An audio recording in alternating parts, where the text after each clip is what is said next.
Oh, hello there. Let's start with doing the diet. Oh, yeah. Okay. Weighed myself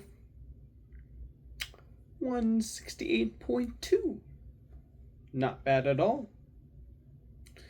What did I eat? I had a keto friendly bologna sandwich. I had Quest chips. I had a bag of keto friendly candy that made me need to use the restroom later because of all the fiber in it. Then I had 4 jalapeno poppers wrapped in bacon. After that, what else did I have? Oh, yeah. The bologna sandwich had olives and mustard and mayonnaise and a bit of cayenne pepper in it. I had A&W Zero Sugar root beer. Not bad. I had 2 Catalina Crunch cookies, 2 cups of coffee, one black and one with cream and xylitol. And then at night, I had a bit of corned beef hash without any potatoes and carrots. So just the corned beef hash, meat. And it was the one cooked from the actual meat, not the one that's in a can. So yeah, probably healthier, I'd imagine. Any exercise? I got about a good hour of walking in around the block around 8 to 9 tonight. So very good. All right, let's go with the daily update now. Honestly, really not much to discuss today. I mean, I woke up to our family friend telling me that some keto friendly gummies had arrived in the mail for me, so I immediately decided to try them out. They were okay, but nothing to really write home about. I then got caught up watching various YouTube videos from the series What Happened by the YouTube channel Matt McMuscles, where he talked about a few games and films that caught my interest. One was called Wet. The reason why I was interested in that one in particular, because it was around the seventh generation of game consoles, which, in my opinion, was one of the more experimental and unique times in AAA development. Before big corporations found out a pattern and then exploited the pattern for maximum profit. This was around a time when developers tried to be a bit more experimental and make games that were more for gamers than they were for investors. Yeah, it was a pretty interesting tale. I found it quite good video. The other one from the same series and YouTube creator was about the movie X Men Origins Wolverine, where it was basically a culmination of various negative compounding effects that ultimately led to the downfall of the film's story. And even though the director was a very talented director, he was given a really bad script and really hard to work with executives from Fox. And so ultimately that led to a very poor product. Very sad indeed. After watching that for a while, I did get pretty hungry, so I made the keto friendly bologna sandwich with the keto bread, mustard, mayonnaise, and cayenne pepper, a slice of sharp cheddar cheese, 2 slices of bologna, and a sprinkle of cayenne pepper, and a bag of the Quest protein chip spicy edition. I really liked it. It was very good. And of course, an A&W zero sugar as well. And then I watched another series from the same YouTube channel, Matt McMuscles, called The Mediocre Spider-Man, where the host of the show reviews exclusively Spider-Man video games. And one of the games he talked about was the PC port of the game based on the movie Spider-Man 2, where console players got an exceptional experience, but PC gamers on Windows got a pretty lousy experience. And he was basically going through why that was the case. Yeah, it was pretty interesting video. Really liked it. I thought it was very informative. I thought it was very entertaining, and I really enjoyed learning about the history of why certain games back in those days just didn't add up to other versions.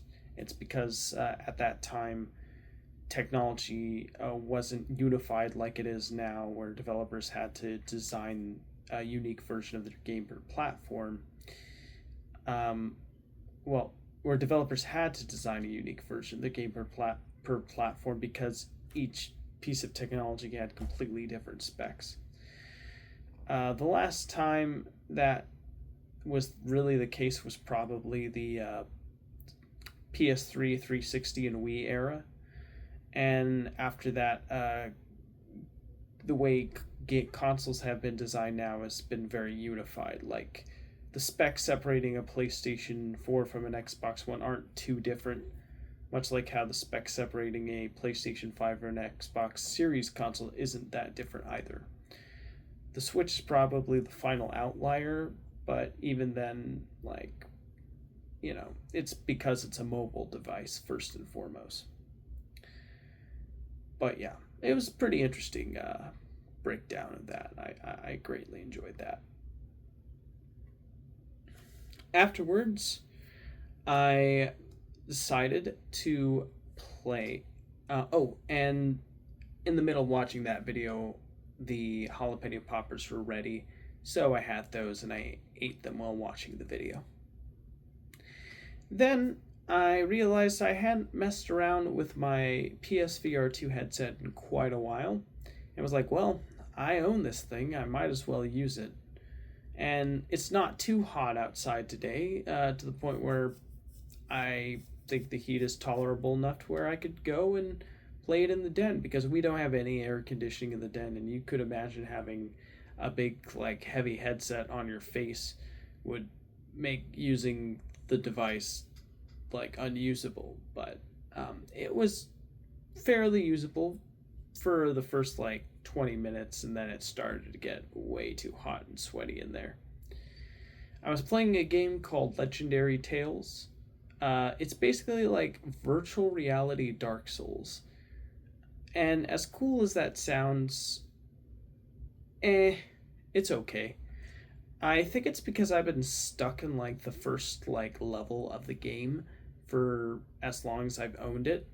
And so the environments aren't really that interesting to me. It's pretty much just dark, rocky caves, and the problem with the VR2 headset is that it has something that a lot of OLED, headsets are prone to, and that's something called Mira, which is basically a thing that you have to contend with any OLED display, where because each pixel is individually lit, not all pixels are uniformly lit, and so some pixels are brighter than others, and that ultimately leads to what is known as like a cheesecloth effect, where the image kind of looks inconsistently lit throughout the pixel grid, and so you get a messy looking image that doesn't look very clear at all, unless of course the environment is bright and colorful. Then it actually looks kind of okay. You could still see the pixels, but it's not as bad as the Mira. I take Visible Pixels over Mira any day, honestly. But yeah, overall, the game kind of just amounts to you like hitting the soldiers you're fighting, or the monsters, I guess, skeletons and zombie-looking creatures in a medieval world, with your shield, and then slashing them with your sword. And I mean, well, this can be pretty fun. At first, it does get kind of tiring and old after like a few minutes, and yeah, but honestly, I feel like if they changed the scenery more often in the game to make it look more unique or interesting, I'd probably be a little less hard on this game. Yeah, after I got bored doing that, I decided to watch a video on the VR2 headset through the YouTube app, because they do have like a theater mode, although I would recommend against using it as like a replacement for an actual theater, because the mirror is so egregious. But it does give you a good sense of what it would be like to have your own personal cinema in the headset, and that is really really cool. I mean, I'm like it, it's very immersive. Like, you have like a what looks to be a big screen in front of you, and if like you're wearing headphones and you like turn your head, like the audio like is mixed in a way where it sounds like it's coming from like just directly in front of you. So say like I'm looking straight at it, the audio sounds equal in both ears, but if I turn my head this way, it sounds louder where my ear is like head towards the screen, where it sounds quieter when my ear's away from the screen. So it's like trying to go for like an immersive like theater view, and like I appreciate the concept, but the execution does leave a lot to be desired, sadly. Now, after watching what was No Man's Sky review on the Nintendo Switch 2, because I just found that really interesting, to see a third-party developer get access to a Switch 2 dev kit, because apparently Nintendo's really cagey about allowing their Switch 2 dev kits to be available to anyone other than a select few publishers and developers, which I think is kind of strange. Like, wouldn't you want as many games out on your new fancy console as possible? But yeah, I guess not. But apparently, Hello Games was one of the few developers they trusted with a dev kit. So it was pretty interesting hearing about that. Yeah. After watching that, it was getting way too hot in that headset, so I took it off. And the headset does kind of weigh quite a bit. Like, it kind of sags a bit in your face. You really gotta like adjust it constantly, because then you get something like a chromatic aberration effect, especially on like little white text or distant objects that you view in the display.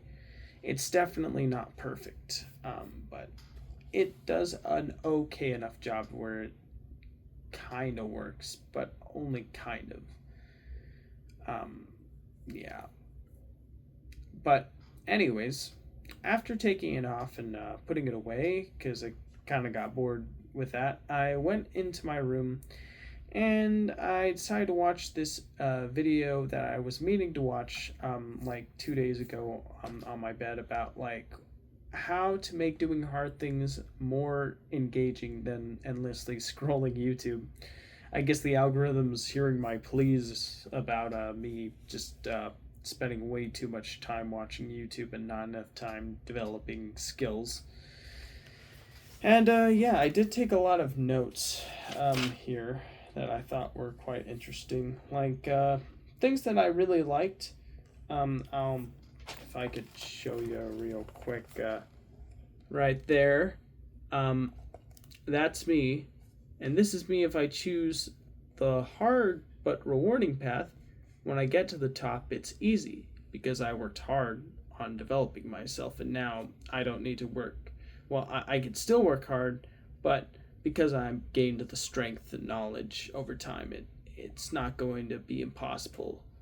But if I choose the easy path, it's a fun slide down, but I'm like, oh, that's a high hill to climb. And I try to climb and it says, this sucks, because the flag's just out of reach and it's taking a significantly larger amount of effort for me to get back on my feet and try to win the day. So, yeah, I thought that was pretty interesting and a good visualization. Like, I'm a really visual learner. I really like seeing things and, you know, that demonstrate ideas in a visually creative and clever way. And I think that did a great job. That was one of the things I took note of from the video. Other things include identity is everything. So, for example, if you're thinking, I can do it, then you probably will. But if you're thinking, like, I can't do it, then you probably can't. Because you are what you think, and if you think you can't succeed, you're probably not going to succeed. But if you think you can succeed, then you will. Then, how the day says, how the day ends says how tomorrow will go. Interesting. The way I wrote that, it looks like wow right there. Like, I think I meant wow, how, but I wrote wow. I didn't even notice when I wrote that, but there you go. And again, this is a list of things that you're probably supposed to do before you go to bed, which I'm clearly failing at right now because it's like 12:41 at night, and it says no electronics and stretch and then sleep, and I haven't done stretching and I'm not doing sleeping and I'm on electronics, so I'm going against what is on there. But that was just some ideas the guy was throwing out, and then the other one's we'll see what happens, where you just leave decisions up to fate and just hope it'll all work out, which isn't too great of an idea. And then the next one was a little work spread across the week is better than a lot of work in one day, because consistency reinforces your actions, whereas inconsistency creates expectation to abandon actions. So I thought that was pretty good advice. And then another one was, if you can't convince yourself to do deep work, then at least start at 5% and see how you feel. And I demonstrated this with a little cartoon right here. So, this guy, he's thinking, oh, I gotta do all that effort at once? No, thank you. Or this guy's thinking, ooh, so I could start easy. Then if I feel like it, I could go to medium. Then if I'm feeling up for it, then I could go to hard. And then if I'm feeling up to that, then I could complete it. Yes, I think I figured it out. So that's what I came up with for that. I think that was a good visual demonstration of what the video author meant. And an example is, I should do 3 hours of research, which isn't 5%, but the other one was, I should look at my notes for 5 minutes and then see how I feel about continuing the notes. So one's suggesting continuing with work by kind of gaining inspiration and maybe some excitement, just looking at what you have. And the other one is just trying to do it all in one sesh and hoping it all works out. So yeah, that's what I got down. And then afterwards, I made this list right here. And one was the easy street list, and one was the hard list. And I thought, well, maybe if I can create some sort of visual depiction of what to do and what not to do, maybe that'll make me more likely to do the right thing. One was finish the Brain Jam extra episode. The other was work on new Brain Jam for at least 5 minutes, because 5%, remember? And then chair burpees. I only did finish the Brain Jam Extra episode 1. But hey, at least I did one thing. Gotta celebrate the victories while you can. And then here, watch more YouTube. I did that. Play a video game. I don't think I did that. Scroll on phone. Of course I did that, because scrolling phone is the easiest way to release a lot of dopamine for your average living human in the year of our Lord 2025. And then stare into space is what I wrote in there, which I suppose I stared into space. I was outside watching the stars, and I don't know, I feel like that's perfectly healthy and fine. But apparently I put that in the negative column. I'm not sure what I was really thinking there. I guess not doing anything equals bad, but sometimes you need to give your brain a rest. But I think that's pretty interesting. And then I wrote some things like affirmations like, I could do it. Not a lot of people push forward, and that makes me the 1% pushing forward. Then the negative affirmations, this is overwhelming. I'm bored. I'd rather be the same forever. I can't do it. So, I wanted to do that to show sort of a contrast between the good and the bad. But, I don't know. Maybe I could have approached that a little better. But, yeah, that's pretty much everything I did in this little journal right here, my master plan. It was a pretty good thought exercise, I suppose. At least I continued working on my Brain Jam Extra video, and I did finish it today, finally. Will I release it?